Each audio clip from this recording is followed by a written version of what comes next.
Ayun. Okay. Alright, so welcome po sa ating 7 p.m. webinar entitled Investing Moms. So, we will be discussing about basic financial concepts that all moms should know. So, before we move on to the main webinar natin, the main training natin ngayon, let me first share with you our campaign. So, itong training na Investing Moms, this is brought to you by International Marketing Group.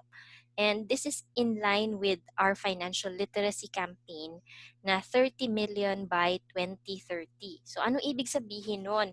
Yung 30 million po, that means families. So we want to be able to educate families in financial education, 30 million po. 30 million families by the year 2030. So, kayo po na nakapag-attend today, no? You are already considered after this training as part of our campaign. So, hopefully, you will learn something relevant, especially with regards to your finances, and you will be counted as part of the 30 million na kasama sa mga na-educate natin or na-reach out namin sa campaign na ito. So kung makikita niyo po sa aking slide, sa ngayon, meron na po kaming 1,738,000 more or less na mga na-reach out na mga tao. And if you are attending today, so magiging part na rin kayo doon. Okay, madadagdagan na yung aming 1.7 million. And you actually have an opportunity to win an iPad. Okay, so para po ma-confirm ng aming group, no, ng counter namin na naka-attend talaga kayo, please reach out to the person who invited you after this webinar, and please give them your email and contact details para po ma-add nila kayo dito sa mga taong nakalista. Okay, so it's like a raffle entry for a chance to win an iPad. So it's just a way for us to track, no, kung ilan na po yung talagang na-reach out namin sa itong 30 million by 2030 na financial literacy campaign. Okay? So, first po, before everything else, I'd also like to introduce myself. So my name is Simfina Susa Enriquez. Most people, they call me Simpay kasi nahihirapan sila sa Simfina Susa. Napakahaba daw. So Simpay, pwede na. Okay, so I'm going to be your speaker for today. And to share a little bit about myself, I am actually working in the clinical research industry for 12 years and counting. So ito po talaga yung career ko. I have been doing clinical research for the past 12 years and still doing that until now. Okay, but I am also an IMG Senior Marketing Director and Financial Literacy Advocate for 5 years already. I've been investing since 2014, and ito pong Prosperous Ones, this is the FB page that I have for my team here in IMG. So if you would like to learn more about what we do, you can also look for the page Prosperous Ones, and you can like it so you can keep posted sa mga updates namin. Okay?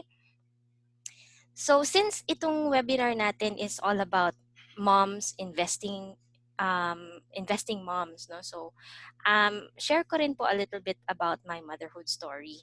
So ako po, I got married at the age of 29. So, it's actually later than most, no? Kasi karamihan po, nag-aasawa na sila mga 25 years old. So, malapit na ako mag-30 when I actually got married. So, nung time ng pagka-graduate ko ng college, so syempre, naghanap ako ng work, like most of us, no? So, I was employed, and then I really enjoyed my singleness to the most, no? So lahat ng mga interests ko, ginawa ko.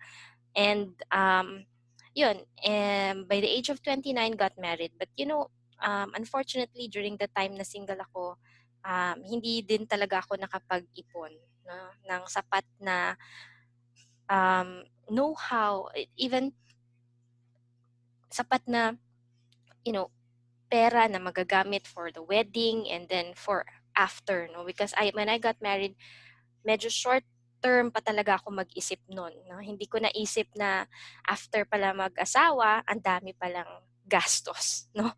So, hindi ko alam if that's similar story for some of you listening here now who are moms. But yun, so ganun yung aking isa sa mga regrets. No? And then, so now I have one son who is 7 years old and I have a daughter who is 5 years old. And syempre, isa lang yung asawa ko. Both me and my husband work, no? But I'm very fortunate na I'm actually working from home. So, as a mom, it's really something na pinapasalamat ko na I have this great opportunity to be working from home. So I've been working from home for the past 4 years, going on 5 years na po. And I've been able to really see, my kids grow, even though I still have to spend time sa work ko. But then, masasabi ko na full-time mom talaga ako kasi, di ba, as a mom, hindi naman talaga tayo we don't have breaks, di ba? We don't get to have a break from being a mom. We can have a break from being an employee, and we can have a break from, you know, whatever it is na ginagawa natin. But hindi ka talaga pwedeng magkaroon ng break from being a mom, no? Kasi you are a mom. Once you become a mom, you're a mom forever. So it's really a full-time thing, no? Kahit pagod ka na, kahit sa gabi, no, walang break. Kahit may sakit ka, 'di ba? Nanay ka pa rin. So, as a mom, I realized na madami kaming hindi alam ng asawa ko when it comes to our finances, and talagang it led me to search for financial security. So, I realized that having work, even though both me and my husband work, hindi pala yun nag-i-equate to financial security. So that is how I met IMG. And so today, I would like to share with you, the concepts and how IMG helped me really move towards financial security. So before, I had no idea kung paano ko talaga ma-achieve yung financial security. But at least now, here in IMG, the direction and the path is very clear to me. Okay, so are you excited? Are you excited to learn? Can you please chat on the chat box? Yes, all right. Okay, I love the energy. So let's go. Ayan, so, teka, hindi nag-work yung aking... Ayan. So, start tayo dito, no? So, ang mother, no, minsan, talagang ma-equate natin siya sa pagiging manager. Bakit? Kasi yung isang nanay, ang daming ginagawa. No? So, household manager, logistics manager, taga-sundo ng mga anak from school, facilities manager, no? So, kung may masira sa bahay, ikaw ang magpapaayos, or minsan ikaw nga talaga nag-aayos, di ba? Events manager, so kada birthday, kada anniversary, kada Christmas, kada New Year, so ikaw nagpaplano ng lahat, ikaw ang dakilang abala, di ba? Tapos ikaw pa rin ang moral manager, no? So, bilang mga nanay, gusto natin yung mga anak natin, they have values na aligned din sa values natin bilang magulang. So we have to be their moral compass. So we need to teach them, how to be good people and how to have values. So we are the moral managers of our household. And then last but not the least, we are also considered the finance manager, di ba? So madalas yung mga nanay, it's left to them to budget everything kasi sila yung nagbabayad ng mga bills, no, sa mga utilities, electricity, tubig, ganyan, cable, internet, no. So lahat na yan kailangan ma-manage nanay, groceries. So we are actually our family's finance manager as well. No? So as a finance manager, as our family's finance manager, part din po, sorry ha, please give me a moment. Ayan, so pagiging nanay, walang break from being a mom. All right, so yun, that's my daughter, and she wanted strawberry jam. So so balik tayo, no? So as our family's finance manager, kailangan din natin palang malaman yung how to achieve financial security. So hindi lang po yung mga bills na kailangan bayaran or yung tuition ng mga anak na kailangan paghandaan or pati yung mga expenses sa mga birthday ang kailangan natin paghandaan, but really how to move our family to financial security. Okay, para we will all feel more secure, with um, the whole length of our being parents. So, firstly, ang step one is for you to know your dreams and goals. So, bilang pamilya, meron dapat kayong mga pangarap. Kung ano yung gusto niyong mangyari sa family ninyo. Where do you want to bring your family? Um, um, what direction you want to bring your family? No? Oops, sorry. Ayun. So siguro isa sa mga dreams ninyo, no, is to be able to bring your kids or let your kids finish school, makagraduate sila ng college, no. So a lot of parents, yun talaga naman ang goal for their children to be able to graduate college and be successful, no. And then siguro isa rin sa mga pangarap natin is for us to be able to retire well, no, without being a burden to our children. So, and to enjoy, whatever is left, whatever the years leave us. No, so we would like to enjoy. And then, of course, family vacation. So, marami sa atin na gusto talaga ang family vacations. And in fact, sinasabi rin nila na yung family vacation, important din actually yan sa development ng mga anak natin. So, yung family vacation, that could be one of your dreams, no? Or one of your goals as a family na siguro gusto nyong mag-vacation as a family at least once a year. Okay? And then, pwede rin na isa sa mga pangarap ninyo is to be able to have good health care. Okay? Kasi if you're a mom, you know na yung mga anak natin, no, madalas, lalo na pag maliliit pa sila, madalas silang nagkakasakit kasi they are still trying to build their immune system. Hindi pa sila ganun katibay or their immune system is not yet as resistant as those na malalaki na. So, um, we would like to have good health care for them and also for ourselves, no? So that by the time we get older, hindi na tayo magiging burden sa kanila, no? Because we want them also to be able to build their own families, no? So that's step one. Now, step two, no, once you have your dreams and your goals, step two is you need to know the basics of growing money. So later, i-share ko din sa inyo kung ano yung mga basic concepts na pwede natin i-apply, no, to grow our money. And then, step three is to have a financial plan or strategy. Okay, so kailangan planuhin din pala natin siya. Hindi pwedeng bara-bara na lang. No? Kailangan may plano din tayo when it comes to our finances. So kung meron tayong plano for um, things in our family like birthdays, paplanuhan natin, nagpe-prepare tayo, naghahanda tayo, no, months before, we should also have a financial plan or strategy. Okay? So first, let's break it down, no? Kasi we had 3 steps kanina, no? So let's break it down further. So yung step 1 is to know your dreams and goals. So sabi dito, don't let your dreams just be dreams. Okay? So kailangan meron tayong gawin. So para yung mga dreams natin marirealize din. So how do we set our goals? So firstly, no, write down your goals. So pwede yung pag-usapan yan mag-asawa, no? Kung ano talaga yung goals ninyo as a family. And in fact, if your kids are old enough, you can even bring them into the discussion para as a family, alam nyo talaga kung ano yung mga goals ninyo. And then you can be as specific as you can be. You know? Try to be as specific as you can be kasi once you put in specifics, no, then you're better able to picture it in your mind and imagine it in your mind. So, mas na-inspire kayo to really go for your dreams. Okay? Now, number 3 is to set a timeline or deadline. Okay? So, hindi pwede na yung pangarap natin, walang set timeline, walang deadline. Or else, baka hindi na talaga yan maabot. Okay? So, try to set a timeline and a deadline para you know exactly how much time you have to work to achieve your dreams. Okay? And then number 4 is identify the purpose beyond your goals. No? So, hindi lang tayo nagsiset ng goal. there has to be a purpose. Bakit natin siya gusto? No?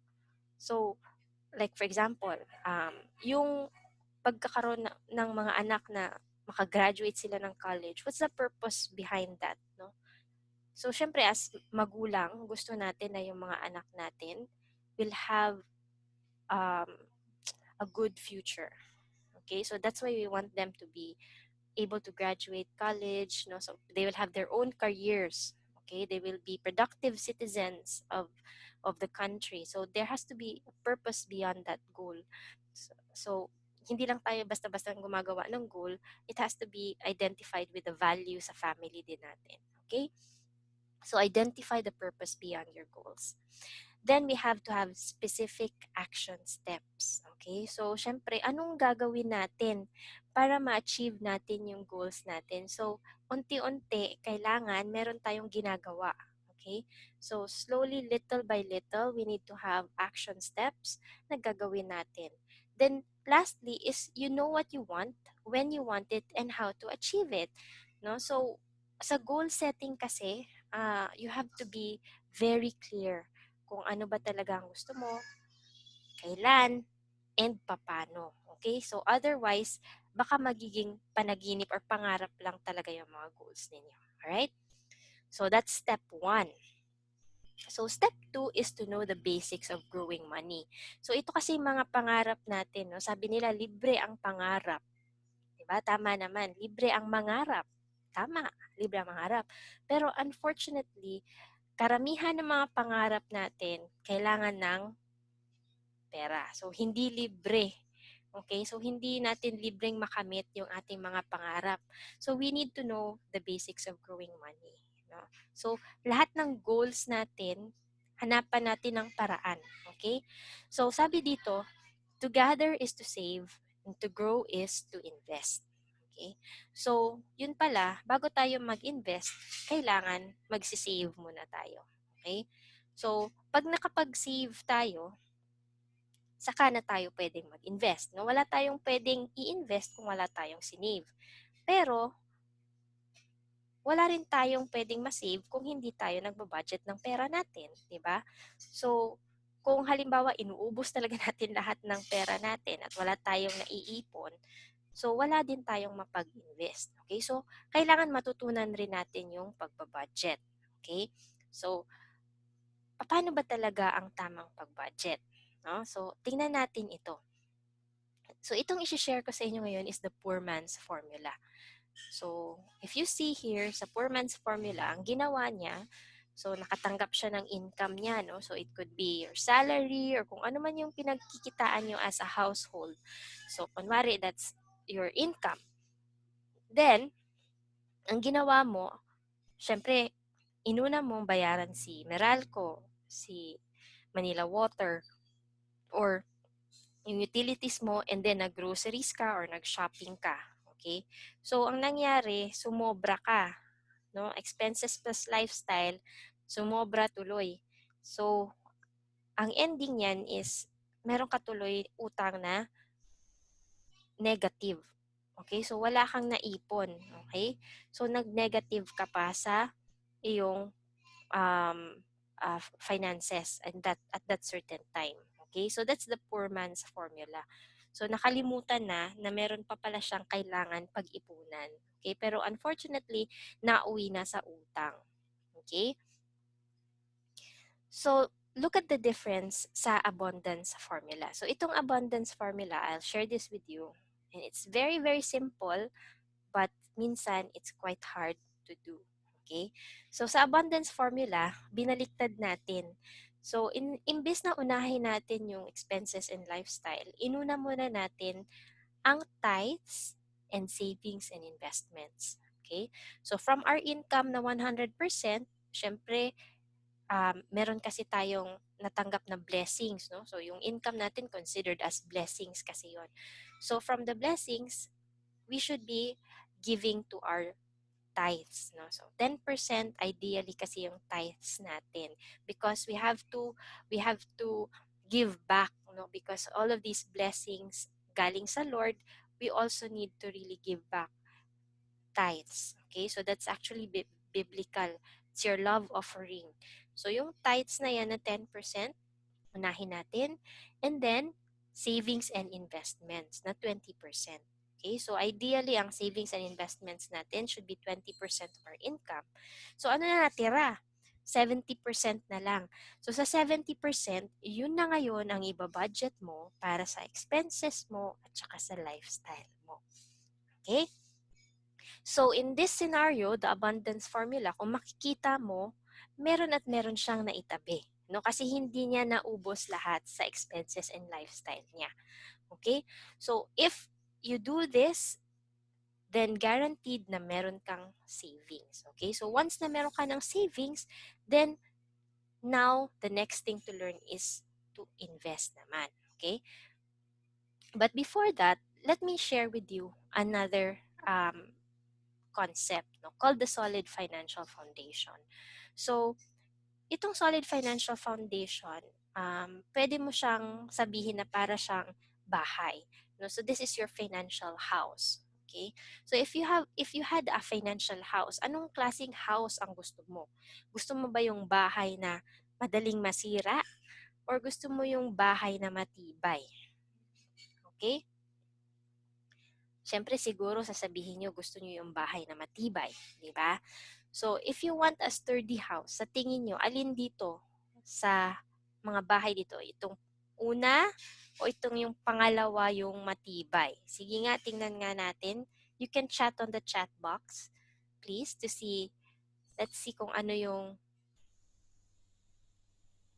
option ninyo. Tingnan natin, ha?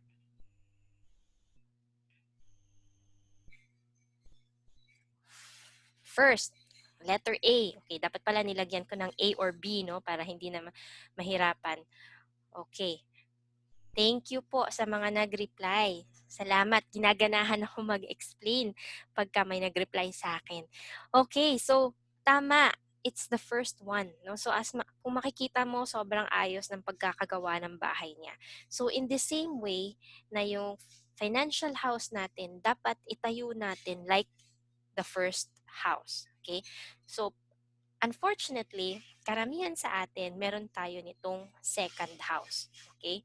So, dito sa second house, minsan yung healthcare kasi PhilHealth lang. Okay? Tapos, may onting life insurance, pero madami palang utang. No? Inutang yung sasakyan, inutang yung bahay, inutang yung mga anik-anik. Okay? So, yung mga luxury items, inutang, credit card. Okay? So, yun, madaming utang. Tapos, onti lang yung emergency funds. Okay? Meron ding mga investments kasi inuna din yung investments, no? So, unfortunately po, pag ganito ang financial house natin, kung makikita nyo sa structure niya, mabilis siyang matumba. Okay? So, when we want to build a solid financial foundation, we have to follow this guide. So, dito sa guide na to, nagsisimula tayo sa healthcare. So, when we build our financial house, it's like building your own solid house. Kailangan magsimula tayo from the bottom up. So, asan ang bottom? Siyempre, dito sa healthcare. Okay? So, yung healthcare, kailangan meron tayong dalawa. The short-term and the long-term care. So, pag-uusapan din natin yung healthcare mamaya. Okay? Then, after healthcare, yung second level is the life insurance. So, yung life insurance naman, protection yan for our family. And pag-uusapan din natin yan mamaya. So, ano ba talaga yung sapat na life insurance and para saan talaga siya? And the third level is to eliminate our debts. No? So, kailangan i-zero out natin yung debts natin. Then, next level is emergency funds. So, kailangan mag-build din tayo ng emergency funds natin. So, we recommend for emergency funds at least 3 to 6 months of your expenses or 3 to 6 months of your income. Okay? So, yan ang ideal na emergency funds, ideal amount for your emergency funds. Kasi, um, karamihan ng mga emergency, most likely maglalast yan ng 3 to 6 months. No? So you have to have sufficient funds to cover for any emergency 3 to 6 months. Okay? So like sa ngayon na nangyayari sa atin na nag-GCQ tayo, almost 3 months na tayo, di ba? Or siguro, teka, hindi siguro parang magfo-4 na ata tayo, magfo-4 months na tayo na naka-lockdown in some areas, okay, or naka-GCQ or ECQ in some areas. So imagine those people na nawalan ng trabaho if wala silang emergency funds. No, we're seeing a lot of that, people losing their jobs and wala nang makain kasi hindi sila nakapagpundar ng sufficient emergency funds. So very important po ang emergency funds, okay? And then lastly, sa last level is yung investments. Okay? So sa investments, dyan na po talaga yung pag-grow ng ating pera. Okay? But the reason why investments is on the top, hindi siya una, is because mahihirapan ka rin mag-grow ng money mo through investments if hindi ka nag-build from the ground up. Kung wala kang healthcare, mahihirapan ka. Kasi kung magkasakit ka, pull out mo rin yung investments mo. Kung wala kang life insurance, tapos yung breadwinner ng family ay pumanaw, no? And so wala nang income yung family, pull out rin yung investments. Okay? So, ganun yung dapat na tamang paraan, no, para ma-build tayo ng solid financial foundation. Okay, so it's a very, very powerful concept. So I hope na intindihan niyo po yan lahat. Okay. Okay, so itong solid financial foundation, baka tinatanong niyo, so bakit po kailangan natin magtayo ng solid financial foundation natin? Okay? So, ganito kasi sa buhay natin, no, madami tayong mga pwedeng mangyari, madami mga possibilities na pwedeng mangyari sa buhay natin, okay? So, ito dito sa life, no, our life, no, sa gitna ng life meron tayong if na word, no. Highlight ko yan in red kasi madaming mga what if sa buhay. So, ito tatlo meron ako dito. So, what if you get sick? What if you die too soon? And what if you live too long? Okay? So, sa lahat ng ito, sa lahat ng mga katanungan na to, siguro may isip nyo, yes, posible talaga yan mangyari. No? What if you get sick? Wala naman sigurong taong hindi pa talaga nagkakasakit ever. Okay? So, what if you get sick? That's a real possibility na pwedeng mangyari. What if you die too soon? Pwede rin, no? Kasi hindi rin natin alam kailan talaga tayo mamamatay. No? Kailan talaga tayo kukunin ni Lord. And what if you live too long? No, pwede rin. What if blines ka talaga ni Lord na mahaba talaga ang buhay mo or lahi ka talaga ng mga mahahaba ang buhay, 'di ba? So what if you live too long? Okay, so ano yung mga kasagutan sa mga tanong na 'yan? Alright, so syempre nandyan na po yung mga sagot, 'di ba? So what if you get sick? That means you need to have healthcare. Yan ang sagot. Yan ang solution. Okay?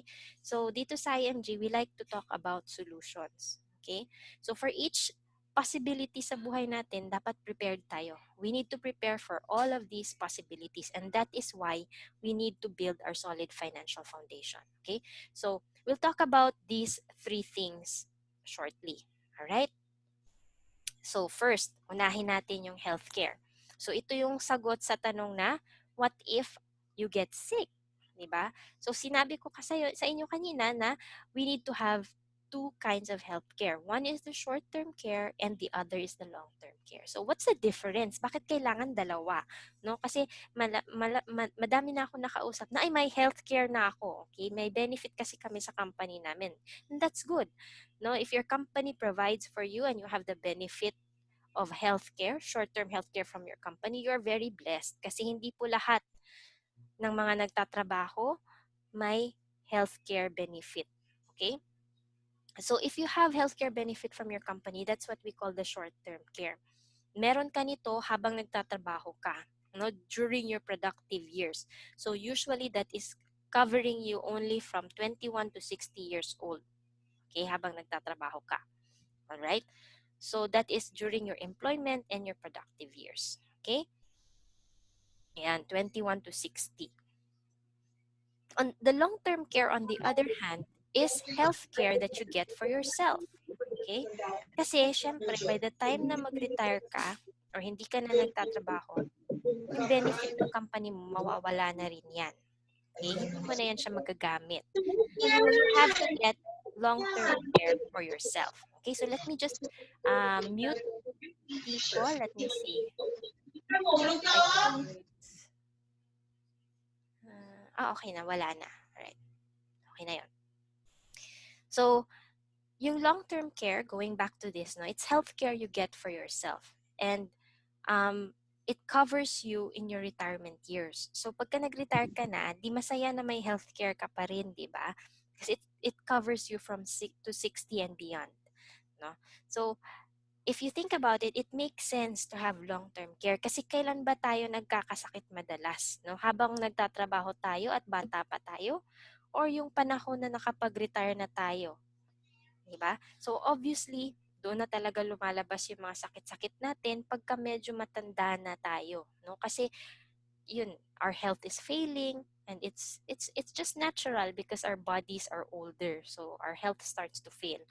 But, you know, that's the time when we need healthcare the most. Okay? But unfortunately, karamihan sa atin hindi nakakapag-prepare for our long-term care. Okay? So very important po na meron tayong short-term care and long-term care. All right? So as moms, we have to also have this.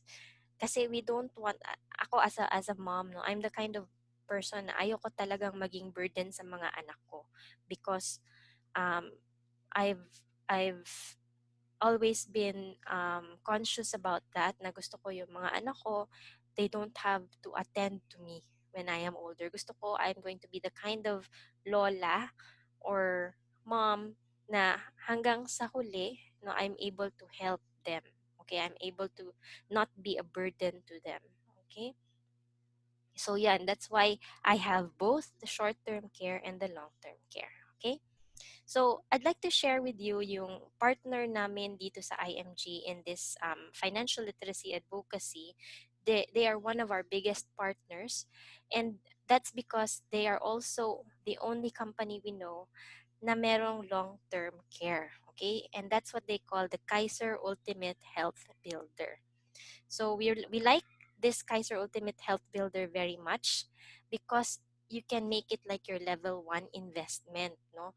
Kasi sinasagot na niya yung tatlong tanong kanina na pwedeng mangyari sa buhay natin, di ba?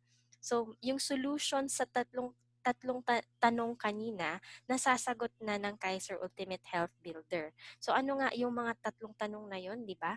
So, what if you get sick? No? So, merong healthcare ang Kaiser. What if you die too soon? So, merong life insurance ang Kaiser. What if you live too long? So, meron ding investment ang Kaiser. So, that's why it's a level 1 investment. So, for those who are very new to investing and you want to be able to jumpstart your investment, no, and your financial foundation, kung gusto nyo talaga na ma-jumpstart yung pag-build ng solid financial foundation nyo, this is a very good financial product that can help you. Okay? And if you want to learn more about this, you can just speak and reach out to the person who invited you to this webinar so that they can set up, and help you understand more about this level 1 investment. Okay?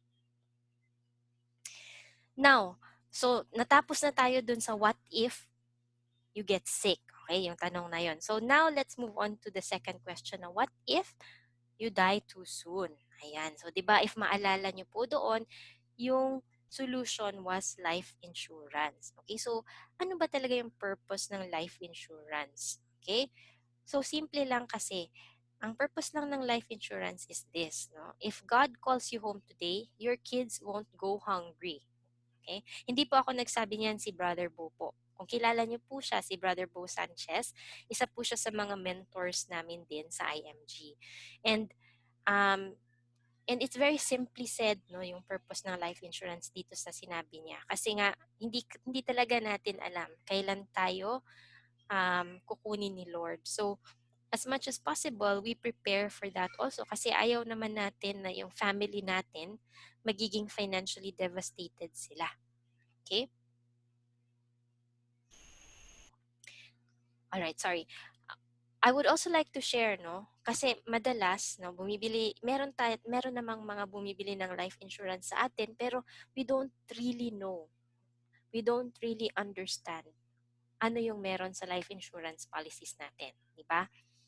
So we need to know how much life insurance we need. Okay, so dito, this is a simple computation or a simple formula you can use just to estimate how much life insurance you need. You can use this formula, annual income times 10. Okay, so itong annual income times 10, it's a simple formula to use to estimate your life insurance needs. Okay, but in a lot of our webinars here in IMG, if this is not your first time to attend, or if you want to continue attending, you will learn more about other ways to compute for the life insurance that you need.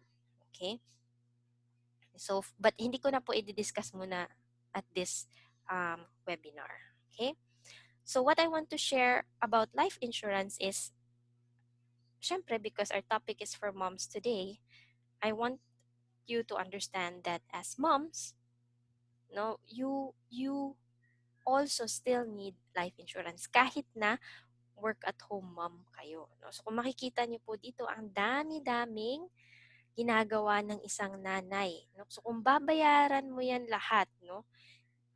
If you think about all the things na ginagawa ng isang nanay, ang total salary niya per month nasa mga 47,680.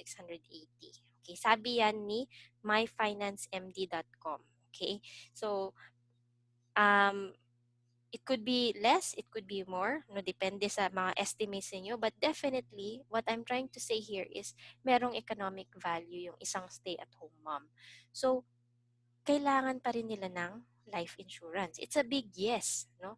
Lalong-lalo na if you're a stay-at-home mom, you are insurable, no? Yung insurance is actually a privilege. Hindi lahat ng tao nakaka-avail ng life insurance. But as a stay-at-home mom, you're very eligible for life insurance because yung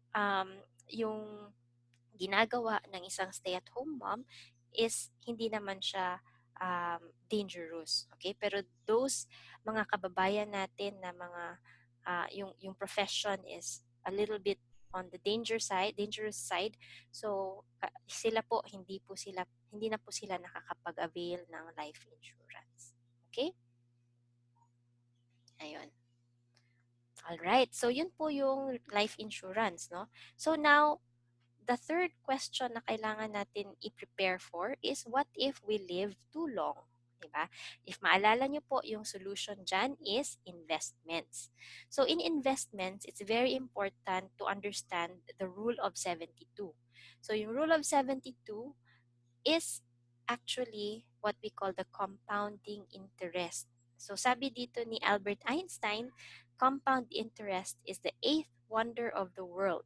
He who understands it earns it. He who doesn't pays it. Okay? Kasi ang rule of 72 or compounding interest, pwede po siyang magtrabaho for you kung ikaw ay nag-iipon at nag-i-invest. Pero pwede rin po siyang magtrabaho against you kung ikaw ay nangungutang. Okay? Kasi pareho po yang may interest at compounding po yan pareho. Okay? So, alin ang gusto nyo? Siyempre, ipon at investments, di ba? So, aralin natin, anong sinasabi ng Rule of 72? Sabi ng Rule of 72, dito po tayo sa left-hand side. Huwag niyo po munang pansinin yung mga numbers na yan. So, sa Rule of 72, sabi niya, 72 divided by the average annual interest rate will give you the number of years your money will double. So, i-divide lang pala natin ang 72 sa annual interest rate. Okay, so tingnan natin ano yung effect ng compounding interest sa pera natin. Okay? So, dito sa example natin, meron tayong tatlong tao na nag-invest sila ng parehong amount at the same age. So, nilagay nila si first person, tawagin na lang natin siyang Juan. Si Juan nag-invest ng pera niya dito sa 4%. Okay? So, 72 divided by 4, sabi ng rule of 72, equal to 18. Money doubles every 18 years. So, sa 4%, every 18 years nagdo-double ang pera niya. So, 29 plus 18, 47, that becomes 200,000. 47 plus 18, 65, so naging 400,000 siya. Okay? Pero si Pedro, for example, naglagay siya sa 8%. So, mas may alam si Pedro, naglagay siya sa 8%. So, 72 divided by 8, that is 9. Meaning, every 9 years, nagdo-double ang pera niya. Okay? So, as you can see, since every 9 years nagdo-double ang pera niya, by the time na nag-65 ito si Pedro, mas malaki ang pera niya kaysa kay Juan. Meron siyang 1.6 million. 4 times nung kay Juan. Diba? Pero, meron pang mas magaling. Kasi, naglagay siya sa 12%. Okay? So, lagay na natin na ito ay si Dominador. So, si Dominador, naglagay siya sa 12%. 72 divided by 12 is equal to 6. Money doubles every 6 years. Okay. So, since every 6 years siya nagdo-double, nung nag-65 siya, pare-pareho silang nag-65. Pero, mas malaki ang nakuha ni Dominador. So, it's 16 times nakuha ni Juan. Okay? So, compounding interest, if you know how it works, it can really help you grow your money. Okay? So, for example, no, lagyan natin ng mas um, klarong illustration. Okay, so let me ask you, where do you put your savings? Sige nga, mag-chat nga kayo sa chat box kung saan nyo ba madalas nilalagay ang savings ninyo. Let's look at some examples. Bank, okay. Co-op. Ano pa? Meron pa bang iba? Bank din. So, madami talagang bank naglalagay ng kanilang savings. Bank and pre-need. Meron din naglagay ng bank and pre-need. So, madami talagang bank, ano? So, tingnan nyo ha. Yung savings vehicle dito, meron tayong mga examples. I have four examples here. Ang first is Alcansya. No? So, nung maliliit pa tayo, naalala nyo, naglalagay, sorry.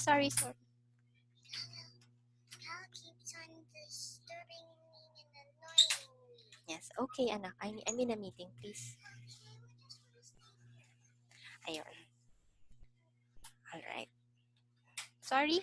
Sorry about that.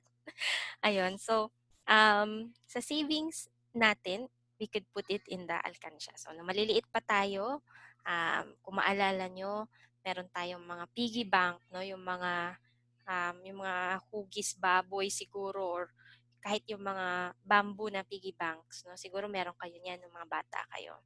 So, yung alkansya, pag nag-save ka doon ng 10,000 mo, syempre walang interest yun, di ba? So, 0% ang interest yun. So, if we use the rule of 72, 72 divided by 0, syempre is 0. So, ibig sabihin, never magdo-double yung pera nilagay mo sa alkansya. Okay? So, let's look at the bank naman. So, ang bank savings account ngayon, nagbibigay sila ng mga 0.25%. Di ba po? 0.25%. Merong iba nagbibigay ng 1%. Okay? So, nandun naglalaro. So, sa 0.25%, i-divide natin yung 72. So, 72 divided by 0.25, that will give you 288 years. Wow! So, yung pera mo na 10,000, magiging 20,000 siya after 288 years. Ang tanong, buhay ka pa ba kaya nun? Diba? Kasi 288 years din. No? So, baka hindi mo naabutan yung pagdoble ng pera mo sa bangko. Okay? So, we're not against banks here in IMG. No, we are not. In fact, bank is a good place to put your money if it is for emergency funds. Kasi kailangan, easily you can get your money pag may emergency kung sa bank mo siya nilagay. Okay? But beyond your emergency fund, and yung mga pang-araw-araw nyo na gamit, yung day-to-day needs, hindi na po magandang ilagay ang savings ninyo doon. Okay, so we need to look for another financial vehicle, okay, to put in your hard-earned savings. Okay, so we have here a bond fund naman. So itong bond fund is a kind of mutual fund, and we'll talk about mutual funds in a little while also. Okay, so itong mutual funds, this is really a vehicle it's a savings vehicle or an investment vehicle that we can all invest in, no? Regardless, no, if we are um, different people, bali different investors. It could be a company or an individual. Pwede po mag-invest in mutual funds. In fact po, yung SSS, if you're familiar with SSS, they have also invested in mutual fund, okay, to help grow yung funds ng SSS. Okay? So sa bond fund, ang average na annual interest ng bond fund na mutual fund is around 4% per year. So sa 10,000 mo, at least in 18 years magdo-double na siya. Okay? So 18 years, matagal pa rin pero for sure buhay ka pa nun, 'di ba? So maaabutan mo yung pagdoble ng pera mo. All right? So bond fund is one option, no? And usually these are for people who are risk averse. Okay? Kasi sa lahat ng investment, we need to understand na the higher the risk, the higher the return. The lower the risk, the lower the return. Okay? So sa bond fund, mas less ang risk mo dyan, pero mas mababa din ang return sa'yo. Okay? Now, another mutual fund na pwede natin paglagyan is yung equity mutual fund. Okay? So itong equity mutual fund, usually nagbibigay ito ng 12% annual interest na return. Okay? And if we use the rule of 72 on the equity mutual fund, that is 72 divided by 12, therefore, 6 years magda-double na ang pera nyo. Okay, so maliit na lang ang ihintayin mo para magdoble ang 10,000 mo. Diba? So mas mabilis mag-grow ang money mo sa equity mutual fund. But like I said, no, this kind of investment is a riskier one kasi syempre the higher the return, meaning mas high ang risk niya. Alright? So you have to understand din kung ano yung investment um, risk profile mo. Alright? So when you think about where to put your savings. Okay? And also, um, no, going back to yung steps natin, step 1, 2, and 3, we have to go back to step 1, which is ano yung mga goals natin. Okay? Kasi actually, itong savings account, maganda to for emergency funds.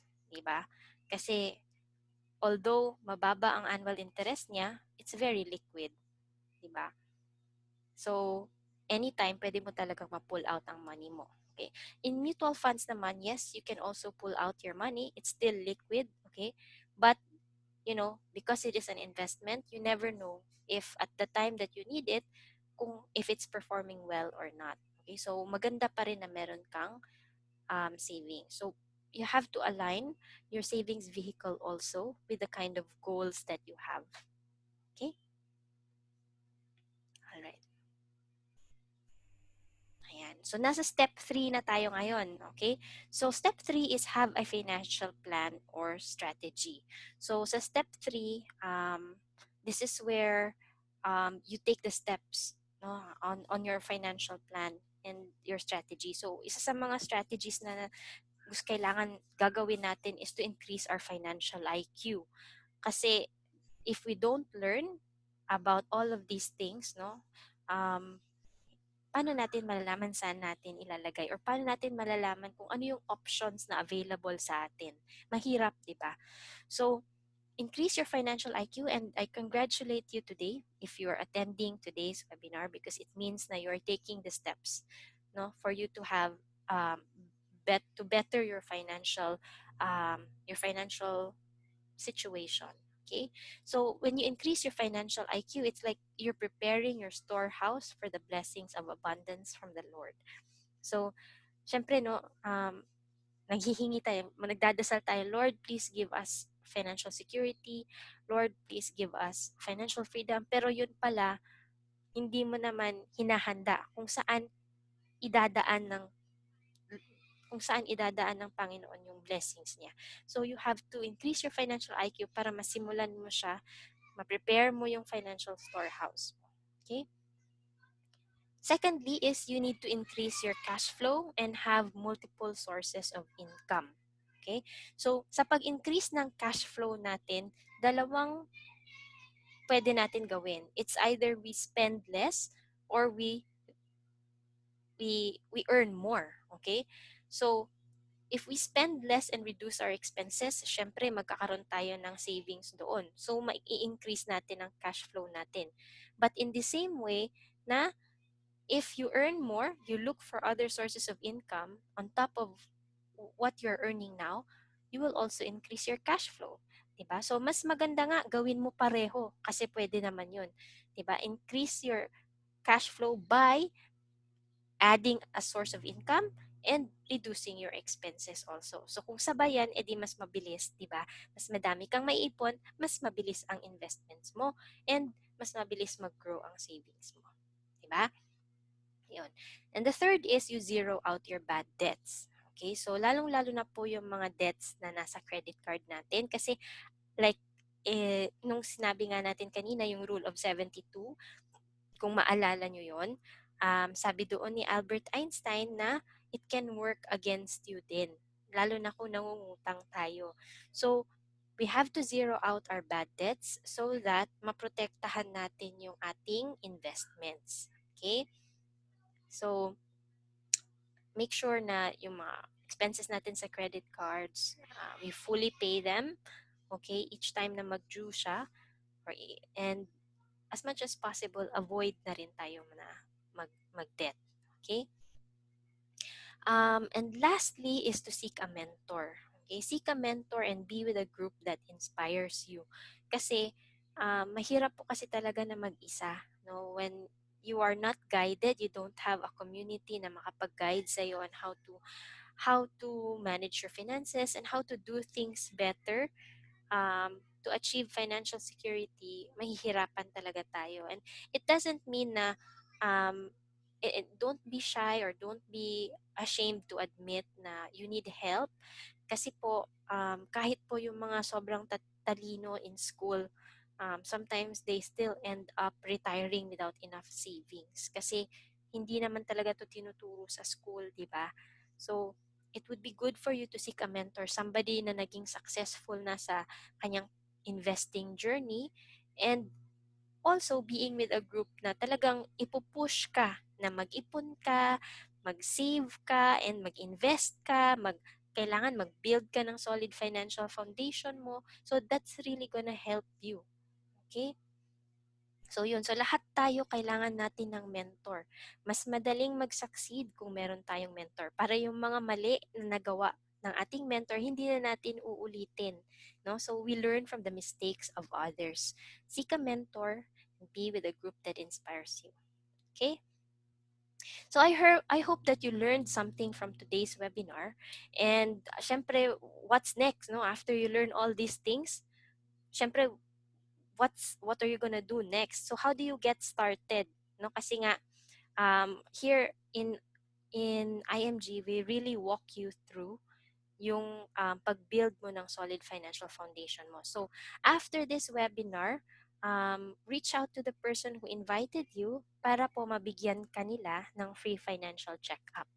You ask the person who invited you, and talk to them so that you know the gaps in your solid financial foundation. Kasi baka po meron na rin po kayong nasimulan and kailangan nyo lang po talagang punan.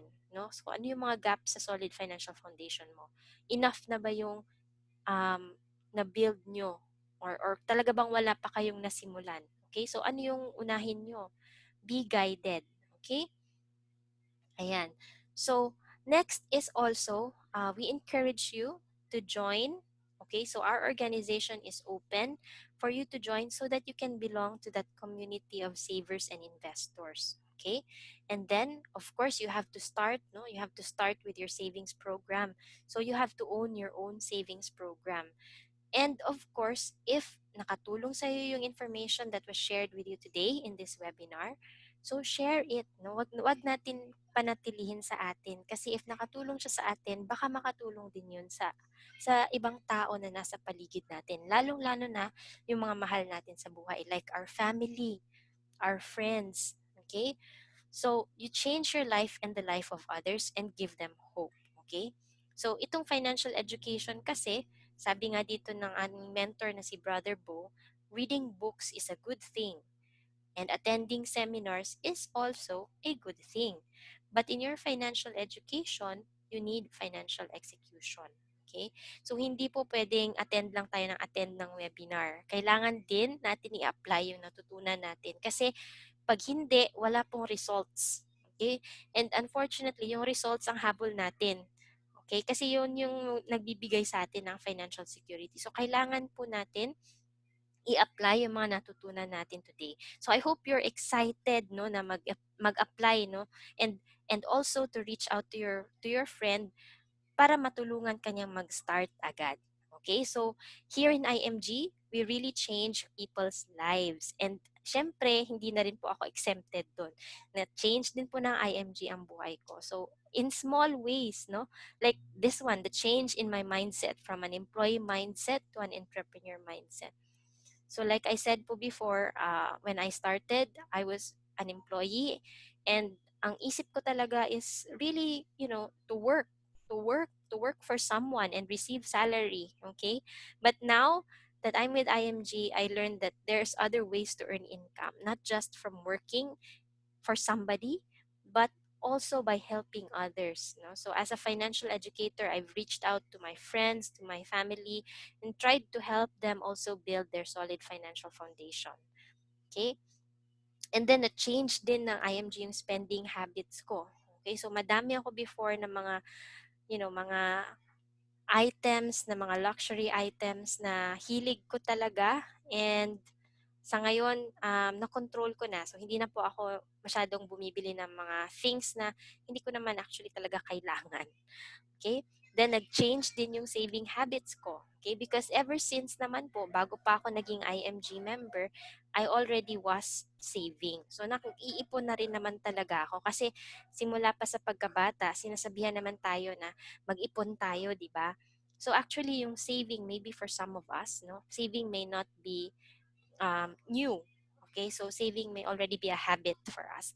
But then, yung iniipon ko, hindi ko kasi alam para saan siya. Okay, because I didn't even have those financial goals. I didn't write them down. And I didn't even discuss them with my husband kung ano ba talaga yung goals natin financially. So, yun na nagbago rin sa akin. Okay, so when I learned about the basic concepts, I learned about building a solid financial foundation. So nagkaroon ng direction yung savings ko. Okay, so I started with my healthcare, then I added to my insurances, I added to my investments kasi hindi ko rin alam saan ko siya i-invest. Okay, so with the help of IMG, na-guide ako properly.